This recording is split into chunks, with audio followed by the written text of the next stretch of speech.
मैंने उनको सदगुरु राम सिंह जी का रहतनामा थोड़ा सा शुरू किया पढ़ना, उनको थोड़ा सा बताया मैंने। Even he learn Punjabi, Telugu आती है उनको, इंग्लिश आती है, हिंदी आती है। मैंने उनको थोड़ा सुनाया, फ़ोन पे कॉन्वर्सेशन हुई जिस दिन गुरु नानक देव जी का प्रकाश पर्व था, अगर मैं गलत नहीं। तो मैंने जब सारा कुछ बताया तो एक बात सामने आई, सदगुरु राम सिंह जी के रहतनामे में आता है कि पराई धी भैन अपनी जाननी। And he was literally shocked, Davinder sir what is this? He said that I have read many books, huge books, लेकिन ऐसी क्लियर कट बात मुझे कहीं नजर नहीं आई। और उन्होंने लिटरल वर्ड्स में आपको बताना चाहूंगा, उन्होंने कहा कि ये यूनिवर्सिटीज के बाहर लिख दीजिए क्लियर कट के पराई धी भैन अपनी जाननी, तो कहीं रेप हो ही नहीं सकता। तो this is something we need to understand कि जो क्लियर कट चीजें हैं, हमें बेसिकली बच्चों को गाइडेंस नहीं है, बच्चे वो करते हैं जो हम करते हैं और उनको बताता नहीं है। मैं एक और चीज बताता हूं बस, we need to be a good presenter. अच्छी चीज भी हो सकती है, बुरी चीज भी हो सकती है। सदगुरु जगजीत सिंह जी के प्रवचन में आता है कि जो संगीत है वो लड़ाई भी करवाता है, वो सुलझाता भी है, मित्रता भी करवाता है। क्योंकि हर चीज हम जिसको भी ले ले, एक और आता है, एक हवाई जहाज अगर ऊपर से बम बरसा रहा है और एक दूसरा हवाई जहाज वो रोटियां भी दे रहा है, तो इट डिपेंड्स ऑन अस। हमें बच्चों को सिखाना है कि उनको टेक्नोलॉजी का राइट यूज कैसे करना है। तो वो चीजें सामने सारी आती हैं। तो यहां पर वो जो मैं बात मेरे दिमाग से अब निकल गई है, जो सामने नहीं आ रही, कोई बता सकते हैं मैं क्या एग्जांपल दे रहा था?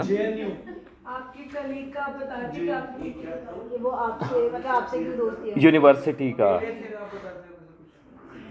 आई डोंट नो, वो चीज़ें वो निकल जाती हैं समटाइम्स। या सो ये सारी चीज़ें, सो अवेयरनेस। हाँ, अमेरिका का मैं आपको एग्जांपल देके ख़त्म करता हूँ।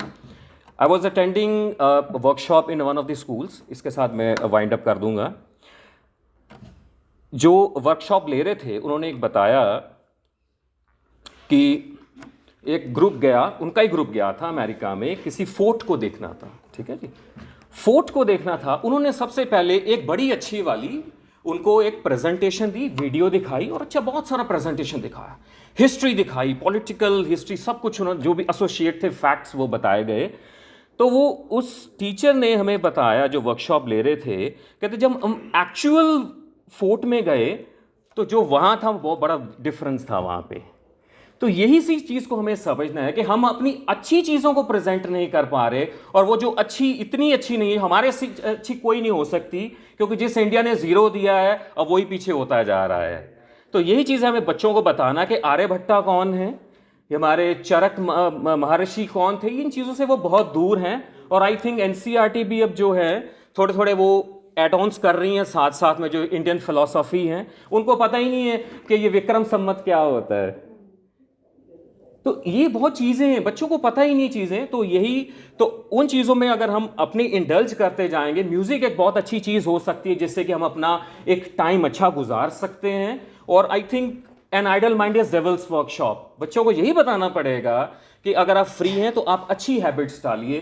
तो आई थिंक बहुत ज़्यादा समय हो गया, आपका बहुत शुक्रिया, धन्यवाद, नमस्कार।